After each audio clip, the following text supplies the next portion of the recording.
All right, so my name is Kenny Lambert, owner of Just a Dad from Akron, and I've been sober for a little over 4 years. Yeah, so growing up, I had both parents present in the household, very stable relationship, and just like very Christian upbringing. You know, it's like church and school was mandatory until I was 18. So when I turned 18, I was just like, it's like graduation forever. You know, Oh, for sure. Yeah. So growing up, it was very cool. I'm the middle child, so younger brother, older sister, and I'd say till about 16, like 15, 16, that was like when I started to like rebel because I was very sheltered growing up, so I didn't know about a lot of stuff. Gotcha. And that you know, is like I became more of like on the streets and hanging out with a lot of people that I was very naive to like what was really going on. I went to high school like in-person school till 10th grade. Okay. And then I like manipulated my parents into let me do homeschool. So homeschool was lit because it was like 2 days a week, I think, for like 3 hours a day or something. And I found out how to like cheat my way through. Yeah, so I did graduate though, yeah. And what'd you do after high school? Did you go to college or join the workforce? Nope, I went into a blackout for 10 years. So, you know, I used like Same.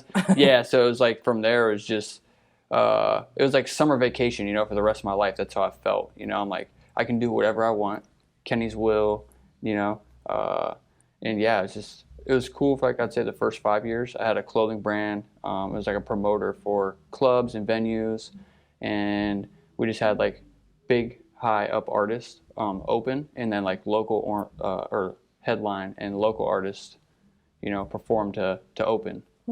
So that was just like a very good excuse and money funding coming through that to live that lifestyle of drinking, blacking out every single day. So like the progression, you know, like the first 5 years of like really like active addiction, I would say it was like normal. There was no consequences, you know. It was drink, do pills, drugs, wake up, and I never experienced withdrawal because the lifestyle I was living, you know, is like I always had everything I needed, you know.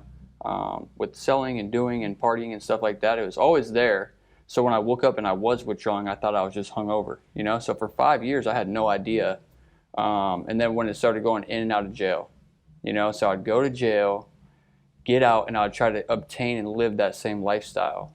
But the addiction was so overcoming that I couldn't afford, you know. I wasn't making all that money. I was just spending the money and getting out, in and out of jail, in and out of jail. Started getting DUIs and then, you know, earned a few felonies. The first felony I ever got was like possession of Percocet. Okay. And like in my addiction, like my thing was alcohol and Xanax, you know, those were like hand in hand. And then I had a seizure from Xanax withdrawal because I went to California and I'm like, I'm just going to cut everything cold turkey, just move out here and start a new life. So then like 3 days in, I had a seizure on Venice Beach and died, you know, from the seizure. And when I came to, I was 2 years behind. I had blacked out for 2 years. I had no idea where I was and not even the right year, you know. I'm like, I'm in Akron. I'm like in the ambulance and they're like, what city are you in, sir? And I'm like, Akron, Ohio. And they're like, no. They're like, do you know what year it is? I said, yeah, it's 2009. They're like, no, it's 2011. So from there, that's when the progression picked up. I thought if I did Xanax, I would just automatically have a seizure. So then I switched to opiates. You know, all my friends are like, try these, you know, like these are great. And from there, you know, like that's when I started doing Percocets and I started like trying to sell them and do this and do that. And I got pulled over, you know, like with a whole bunch of perks. So it was like I was homeless. I had been kicked out of the house I was staying with my daughter's mom and my daughter. And my daughter was 10 months old at the time. So like that was like, that's what needed to happen though, you know? That's what needed to happen in order for me to like realize like, okay, like I need to make changes, you know? So I just remember like praying every day, God, if I have a purpose, put me in jail. If I don't have a purpose, give me the courage to commit suicide. Because I was very suicidal, you know, I was very depressed and upset that I couldn't be that father that I knew I wanted to be. Yeah. And it was like the drugs and alcohol was like breaking that, you know. It was like put a barrier in between. Like I wanted to be this awesome dad so bad, you know. And I kept telling everybody like, it was like a thing, like I'm gonna prove you wrong. I can do drugs and be a great dad. And it was just like impossible. Yeah. You know, there's no way for that to even happen. So the last 2 weeks was very horrible, and then I ended up getting arrested. So like when I got arrested, like the cops were like, I was like, thank you, you know, and they're like, are you okay? Like, are you suicidal? I'm like, not anymore, you know, because I've been praying and praying, like that prayer, like put me in jail. And when I got to jail, like then I knew like, okay, I got out and I'm like, calling on my family and stuff like, I just got out of jail. And they're like, at this point I had exhausted that phone call so much. They're like, we know. And I'm like, what do you mean you know? Like, you're not surprised? You know? And like, that's how far gone I was. I'm like, okay, like, it's like they don't care. But they weren't surprised anymore. You know, like, you're going to jail all the time. You're getting all these charges. And it was just, okay, like, we know. You know, like, wow, like, I really got to make a change. Right. Yeah. And then that was like the desperation, you know. I'm like walking from jail, didn't even know where I was going, dope sick, you know, withdrawing horrible. And it's like that dope sick where you can't even muster enough strength to barely stand up. You're so sick and your body's so crippling, you know. I'm like, how am I going to walk 2 miles, you know? And that was like the call, you know, the call of like, I had sober friends, you know. I'm like, I'm ready. And they were so like amazed. They're like, we got a place for you, you know? Wow. So what'd you do? I went to treatment out in Warren. So it was like a 7-day detox, 21 days sober living. And I already went like through rehab, detox before. But like, I wasn't fully willing, you know? Right. I'm like, oh, like I'll take some of these tools and like, you guys can have these ones, you know, like I'll go to meetings, maybe work the steps a little bit, but I can still go to the bar, you know? So like this time I was so broken, had nothing. And like that willingness, you know, like whatever they tell me I have to do, I'll do it. And learning anything, you know, suggestions, and opening up. That was the biggest thing, I think, is like getting all that toxic stuff out and not being fearful of like everyone else in treatment. Like, are they going to judge me for how I feel or what I'm going through? You know, it's like almost like, who's the coolest person in treatment? I could care less, you know. Right. I'm like, I'm here to get sober, Right. you know. So when you got out of there, what did you do? So like before, like while I was in there, that's where I really started, you know, like build the foundation of like before I go home, you know, like reaching out to everyone sober, my old sponsor, like just lining things up for when I come home. And then when I came home, it was just meetings, you know. I went to meetings. I didn't even work for like the first 4 months because in recovery, like if you're really doing the right thing and you're around the right people, you will not need for anything. You know, like people were buying me dinner, like cigarettes, whatever I needed, you know. It was like that, like, you're doing the right thing, we're going to look out for you because we want you to keep doing what you're doing, you know? And like, that was amazing, you know? And the first whole year of sobriety was like, I had my daughter every day, you know? So it's like, I got to really build that relationship, and that helped molded me into, you know, like the man that I am today and the dad. After, you know, having a few years under your belt, what do you do for work now? So I own a business. Okay. Yeah. Can you talk about that a little bit? Yeah. So the business is called Just a Dad from Akron. Apparel with purpose. So it's clothing.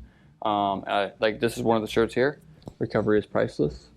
So I love it. I love it. You know, it's like that's the brand. The brand is Just a Dad from Akron. You know, it's like you don't have to be a dad. That was like a big, huge like misconception at the beginning. It was like, well, I'm not a dad or I'm not from Akron. It's like you don't have to be. You know, because like the purpose of the company is we sell positive, uplifting clothing, and we host each sale. A percentage goes back into the community, you know. So we host different events every single month, and it's like it blew up. It's crazy, like it's worldwide, and the storefront is just beautiful. God blessed me with that, and we do like sober support meetings there every Friday at 8. Like we have the documentary premiere October 1st, and I'm like very nervous, you know, because it's like it's been so much like going into it. a couple days away. Yeah. So it's like just staying in the moment until that. I'm like having faith that God will provide, and it already has everything planned out, you know, to like not control and just go with the flow of everything. That's how I just try to live life. Long term. Can you talk about the documentary? Yeah, a little bit. Yeah. So it's like it's like perspective from all different points of addiction, you know. So like me, like my addiction, my parents and family members that witnessed me, like testimonials from their perspective of a parent, like what's going on in their brain while their kid's in active addiction, you know, and then perspective of community, you know, from like the judge's perspective, and then like the events of like it's like a hope shot, you know, if like the film, it shows from beginning to end of how recovery and like God can save somebody and use you as a positive light in the community. I'm very like humble, like nice to meet you, like let's talk about like, you know, how you relate to addiction or whatever you want to talk about.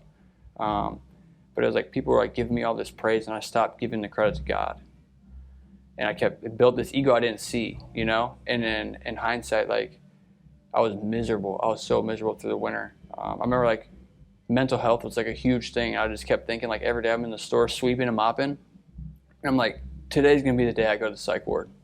Because I'm that crazy in my head, you know, because Kenny's trying to run everything. Yeah. and it's just horrible. And nobody knew though, you know, because I gotta like keep the facade of like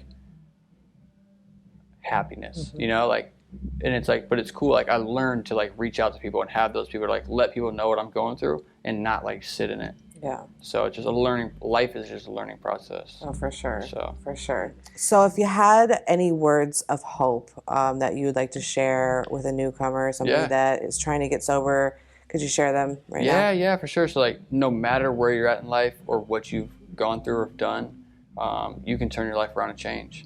You know, like there's no limits.